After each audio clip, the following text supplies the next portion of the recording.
Today we're going to talk about how I went from minimum wage to millionaire and how you can too. My name is Eric Siu and I'm here to level up the world, and we have a holding company called Leveling Up that has a portfolio of different companies in there. All right, so let's talk about this. I am going to give you a timeline on how my career went and how you can kind of repeat the same thing. And in groups like YPO or EO, these are kind of entrepreneurial organizations, there's a protocol known as Gestalt protocol, and that is basically when you share experiences. So what I'm going to do here is I'm going to share experiences with you, and I'll give you kind of my thoughts, and then you can take it for what it is. You can interpret it based on kind of your own thoughts and your own experiences, right? Because sometimes giving direct advice, well, that's direct advice in the context of my world, right? So that's something you can look into as well. So I'm going to take out my iPad of Truth and Justice over here. And so when I think about my first job, well, my first job was actually, I was making, I think, $8.25. And you know what? I'm not proud of this job, but I went to this warehouse and my friend said, hey, they'll pay you like under the table cash, right? So I was making $8.25. Putting stickers on top of expired dates. Okay, so I put new dates on top of expired dates. So I'm not proud of this. I was 17 years older, so I just needed money, right? So first job was let's just call it stickers. Okay, so stickers, and I was making $8.25 an hour. And after that, I went back to college and I got a job doing tech support. So I worked for this company called Mitchell International. And so let's just call it support. And they were paying me, I believe, $15 an hour or something like that. So good for a college kid, I guess. The only problem was I had to drive all the way like 30 minutes over there from my house. And then one day it was raining and I was just like, you know what? I don't feel like going to work. And then I got fired. So it wasn't exactly the best fit. So that's the first job where I got fired, by the way. Let's put this out here, fired. And then my next job after that, I was working at Circuit City. So this was the Best Buy competitor, and Best Buy has Geek Squad, right? So Circuit City had Fire Dog. So I was, this was also support as well. Let's just call it tech support. So, I enjoyed computers and all that, right? So it makes sense for me to just do support. So support again, and I think I was making $22 an hour here. So I was making more money, right? Then I had to go back to college. So I said, hey, I'm going to quit. And then when I came out of college, this was right after the financial crisis.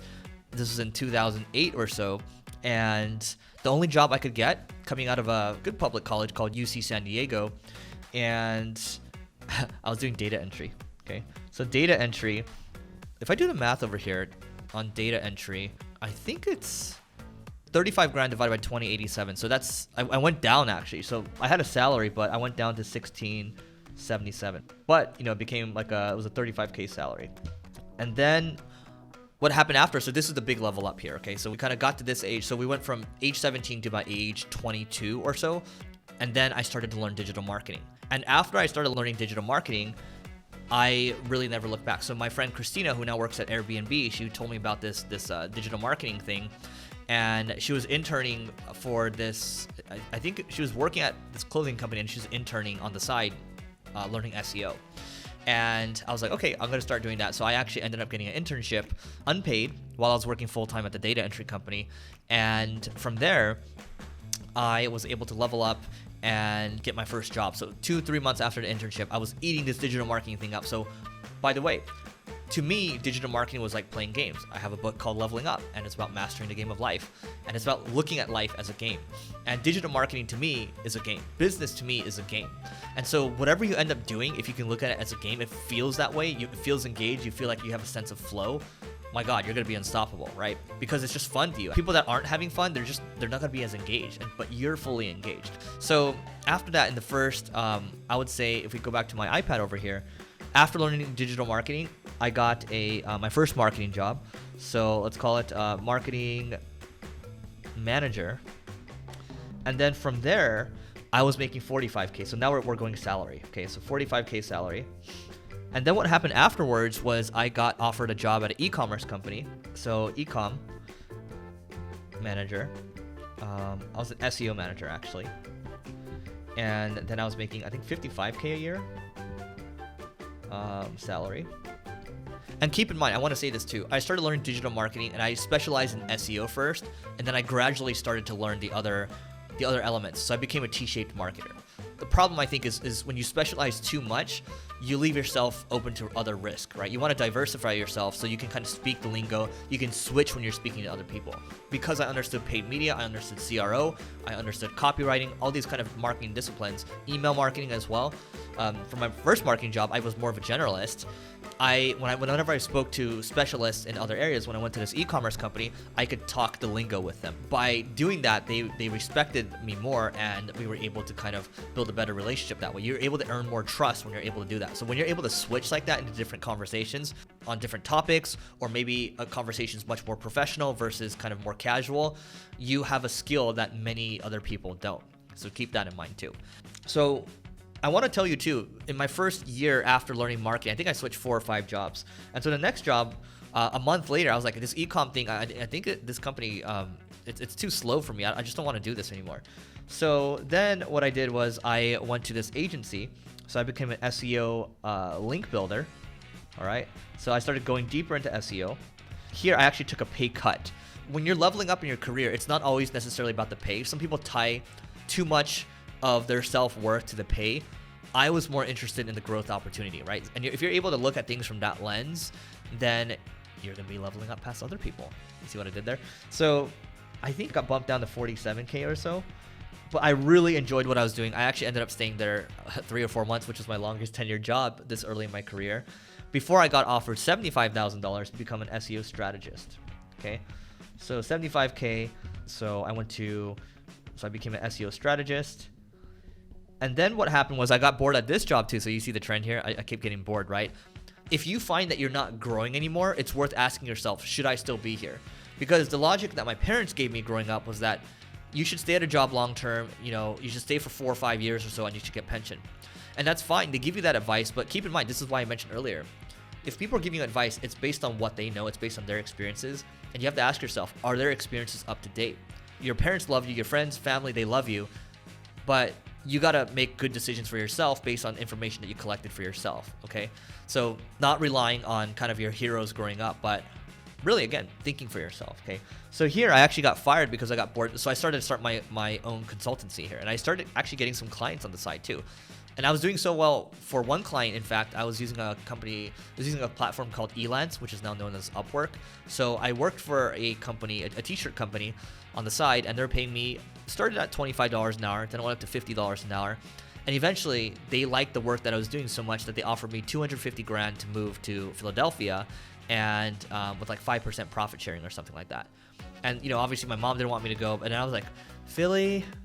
I don't know about Philly. I don't know about the cold, right? I'm from LA, and then right now I live in Miami. So I was like, I don't know about that, right? But anyway, I continue to work with them. So I just want to let you know too that doing stuff on the side, you build up more experiences, which is great. And when I think about the Leveling Up organization as a whole, we actively encourage side hustles because you learn so much on the side. And if the side hustle takes off, great for you, and then maybe you can go off and do your own thing. My other entrepreneur friends actually tell me that it's actually not a good thing to tell my people that, but I don't want to hide these things, right? If you want to go for it, by all means go for it, and if my mission is to level up the world, then I have to say this stuff. So that's a side note. So anyway, I got fired from this one. So you can see I got fired from this one for being motivated. The other one I got fired for being lazy, okay? And then what happened afterwards was as I was posting more, I was posting working on the side on Elance, and I was also I posted on something to Quora. So I was answering questions on question and answer sites, and that platform was growing. And I answered a question, and then someone offered me a $30,000 a month retainer for SEO, which is powerful. And I got a couple clients that way. But then I got offered a job to basically become the VP of marketing for a startup. It was an online education startup. So I became a VP of marketing, and I had never done this before. Didn't know how to manage people, didn't know really how to manage a marketing team, and all of a sudden I had 10 people under me. This, I was basically making 100K, and then I got equity. So plus equity, and keep in mind I'm like 26 years old here. And then like up here I'm like 17 years old. Let's just do it like that. And so at this time, okay, I ended up working at this company for about 8 months or so. I love the company, love the product, love the mission, A lot of the people on the team, these are world-class people. They could easily have gotten a job at Twitter at the time, Facebook, which are super hot companies, which are still pretty good companies right now. And I was just super humbled to be a part of this mission. You know, a month into the job, actually the CEO said he'd have to fire me if I didn't hit numbers. And, you know, you also learn a lot there too, because you can either crumble and cry about it, or you can do something about it and use it as a moment of growth. And thankfully, I picked a ladder and we're able to hit numbers there. But, you know, keep in mind, like, people are going to have different expectations for you too.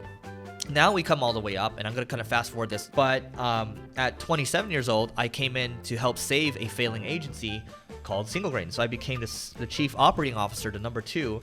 And so here, I was basically getting paid, I think, like $120K or something like that. But I also had equity in the company. And then what happened afterwards was 6 months into it, all the other partners wanted out. And then this is, you know, logic. My brain told me that I should get out too. And then even the partners, Neil, my podcast co-host, actually said I should get out too. So it's like, there's no brand equity, there's nothing here.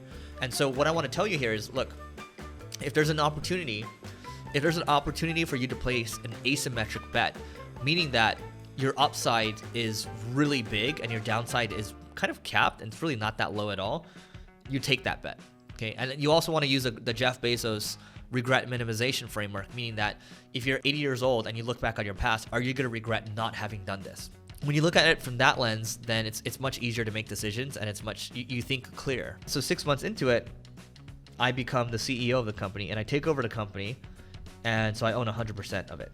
And from there, my bet was, if the company would work, I could take the cash flows and reinvest it into more durable sources of income, or more exponential sources of income, like software, education products, whatever. And if it didn't work out, I'd invest my time, and it would be an MBA. That's how I look at it, right? And that's how I structured a deal. I had bought some other companies before, but I bought basically some websites, but this was the first like company I bought, which had employees, people, and all that. That's a whole nother story. But from there, thankfully the bet worked out. And then now the way I look at things is I'm the, you know, founder / chairman, and we have a whole host of different things going on, right? So we have the agency, we have software, and we've bought other agencies as well. And we have events. We also have education. And we're also looking at buying other companies too. Okay? And I want to tell you too, when I became CEO of Single Grain, so Single Grain, we'll put it over here. I mean, it was years of eating poo-poo, right? Stuff didn't work out, and our outside accounting firm even told me that it might be time to shut the company down. And, you know, I kept going. And thankfully, you know, people believed in me, and more so the people that chose to work at Single Grain believed in me, and they were the ones that made things happen. So I'm very grateful for that. And we were able to slowly turn things around. Took the company from, you know, went all the way down, and then 6 figures to 7 figures and to 8 figures, right? And that now combined with all the things that we have going on, it's a healthy 8 figures a year, right? And so, you know, what I want to really stress here is, when you think about the times where I wasn't making salary and I decided to kind of reinvest in the company and continue to, you know, eat poo-poo, right? I continued to grow enterprise value. Okay, so I wasn't focused on profit. I wasn't trying to realize the gains and take it and profit, because there was really no reason. I didn't have any obligations. There's no children, no family, right? Everything else is fine. No tuition, like college debt or anything like that, which I'm really grateful for my parents for. You know, you just continue to reinvest. You continue to invest in yourself, and eventually it just keeps compounding to a state where you become unstoppable. And so, you know, healthy 8 figures right now. And then you know, I have another video where we talk about how we're bootstrapping to 100 million in annual revenue. And it's very possible if you work out the numbers that way. If you build a great culture, you build a great vision, you build something that's inspiring for people, and you give people variety, then you're able to continue to compound over time.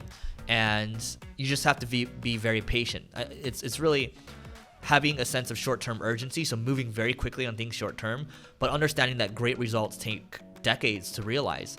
And again, I'm in my mid-30s right now, and so I'm super excited about what I'm doing, but this is how I did it, right? This is the path. And so if you enjoyed videos like this, please hit the subscribe and the bell button. I'm going to continue to pump out videos on wealth building, on careers, on growing an agency, on the NFTs that we're building out. A lot of cool stuff that we have going on. So that is it for this video. Leave in the comment what else you'd like to see me talk about, and feel free to upvote those as well. And we'll catch you in the next video.